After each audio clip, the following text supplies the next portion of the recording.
Cinema ఇండస్ట్రీకి సంబంధించిన వాళ్ళపై లైంగిక వేధింపుల కేసులు, అరెస్టులు, జైలుకి వెళ్ళడం ఇవన్నీ ఒకదాని వెంట ఒకటి జరుగుతూ ఉన్నాయి. ఇప్పుడు తెలుస్తున్న ఒక సంచలన వార్త ఏంటంటే ప్రముఖ యూట్యూబర్ ప్రసాద్ బెహ్రాపై కూడా లైంగిక వేధింపుల కేసు నమోదైనట్లు తెలుస్తూ ఉంది. ఇప్పటికే పోలీసులు ఈ అంశం మీద లైంగిక వేధింపులపైన కేసు నమోదు చేసుకొని ప్రసాద్ బెహ్రాను అరెస్ట్ చేసి 14 రోజుల రిమాండ్కు కూడా తరలించినట్లుగా తెలుస్తూ ఉంది. ఇది ఒక సంచలనమైన వార్త. ఇప్పటికే గతంలో జానీ మాస్టర్, ప్రముఖ కొరియోగ్రాఫర్ జానీ మాస్టర్ కావచ్చు, ఆ తర్వాత ప్రముఖ యూట్యూబర్ హర్ష సాయి కావచ్చు, ఇలా వరుస ఘటనలు లైంగిక వేధింపుల అంశంపైన చోటు చేసుకున్నాయి. ఇప్పుడు తాజాగా కొన్ని యూట్యూబ్ వెబ్ సిరీస్ల వల్ల, మంచి షార్ట్ ఫిలిమ్స్ల వల్ల బాగా పాపులారిటీ అంటే ఫేమస్ అయ్యి మంచి గుర్తింపును సాధించుకున్న ప్రసాద్ బెహ్రా ఇప్పుడు సినిమాల్లో కూడా అవకాశాలు పొందుతున్న తరుణంలో ఇప్పుడు ఈ లైంగిక వేధింపుల కేసులో అరెస్ట్ అయినట్లు సమాచారం అందుతుంది. మరి దీనిపై ఇంకా పూర్తి వివరాలు అయితే తెలియాల్సి ఉంది. అయితే అతను యూట్యూబ్లో కొన్ని మంచి సిరీస్లు, వెబ్ సిరీస్లు ఉన్నాయి. అతన్ని పెళ్లివారమండి కావచ్చు, తాజాగా వచ్చిన మెకానిక్ కావచ్చు, ఈ 2 వెబ్ సిరీస్ల సందర్భంగా తనను లైంగిక వేధింపులకు గురి చేశానని, తనని లైంగికంగా వేధించాడంటూ ఆ సిరీస్లలో పనిచేసిన ఒక అమ్మాయి ఈ ప్రసాద్పై పోలీస్ స్టేషన్లో కంప్లైంట్ ఇవ్వడం జరిగింది. దీనిపైన పోలీసులు కేసు నమోదు చేసుకొని ప్రసాద్ను ఇప్పటికీ అరెస్ట్ చేసినట్లు కూడా సమాచారం అంతా ఉంది. మరి దీనిపై ఇంకా పూర్తి వివరాలు అయితే తెలియాల్సి ఉంది. అయితే ఇండస్ట్రీలో, గ్రామర్ ఫీల్డ్లో ఆడపిల్లలపై ఇప్పటికే కాస్టింగ్ కౌచ్ అనే ఒక పెద్ద వివాదాస్పదమైన అంశమైతే ఉంది.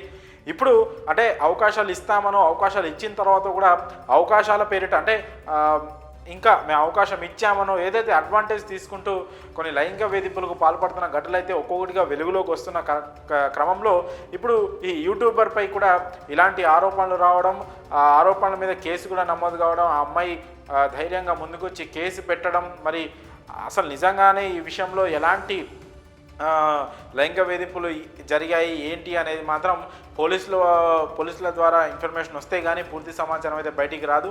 ప్రస్తుతానికైతే ఈ అంశం మాత్రం ఇండస్ట్రీ వర్గాల్లో కావచ్చు చాలా సంచలనం సృష్టిస్తూ ఉంది. ఎందుకంటే ఇప్పటికే ప్రముఖులైన జానీ మాస్టర్ కావచ్చు, ఇంకా మిగతా కొంతమంది యాక్టర్స్ కావచ్చు, ఇలాంటి వివాదాల నేపథ్యంలో ఇంతకుముందు సరే ఈ లైంగిక వేధింపుల అంశం పక్కన పెడితే ఇండస్ట్రీలోని కొన్ని పెద్ద వ్యక్తులు కావచ్చు, మంచు మోహన్ బాబు ఫ్యామిలీ కావచ్చు, అలాగే తాజాగా ఐకాన్ స్టార్ అల్లు అర్జున్ కావచ్చు, ఇలా వివాదాల్లో పడడము, పోలీస్ కేసులు, పోలీసులు చిక్కులు, అల్లు అర్జున్ అయితే అరెస్ట్ కూడా అయ్యారు, జైలుకి కూడా వెళ్ళారు, చంచల్ కూడా జైలుకి. సో ఇలా వరుస ఘటనలు ఇండస్ట్రీని ఒక రకంగా కుదిపేస్తున్నాయని చెప్పొచ్చు. అయితే ఇప్పుడిప్పుడే అంటే యూట్యూబ్లో కొంత టాలెంట్ పెట్టుకొని యూట్యూబ్లో తమను తాము నిరూపించుకొని ఇండస్ట్రీలో ఇప్పుడిప్పుడే అవకాశాలు పొందుతున్న ఇలాంటి నటులు కావచ్చు, ఇలాంటి టాలెంటెడ్ ఆర్టిస్టులు కావచ్చు, ఇలా కొన్ని వేరే మార్గాల వల్ల వాళ్ళకున్న గుర్తింపు కానీ, రావాల్సిన అవకాశాలు కానీ, కెరీర్ పైన కూడా ఇలాంటిది కొన్ని అడ్డంకులు అయితే పడతా ఉన్నాయి. మరి ఇందులో ఎంతవరకు నిజం ఉంది, ఎవరిది తప్పు ఉందని మాత్రం భవిష్యత్తులో తెలుస్తూ ఉంటుంది. అయితే ప్రస్తుతానికైతే ప్రసాద్ బెహ్రాపై లైంగిక వేధింపుల కేసు నమోదై అతను అరెస్ట్ అయినట్టు మాత్రం ఇప్పటికైతే ప్రాథమిక సమాచారం అయితే అంతా ఉంది. మరి దీనిపైన ఇంకా వివరాలు అయితే తెలియాల్సి ఉంది.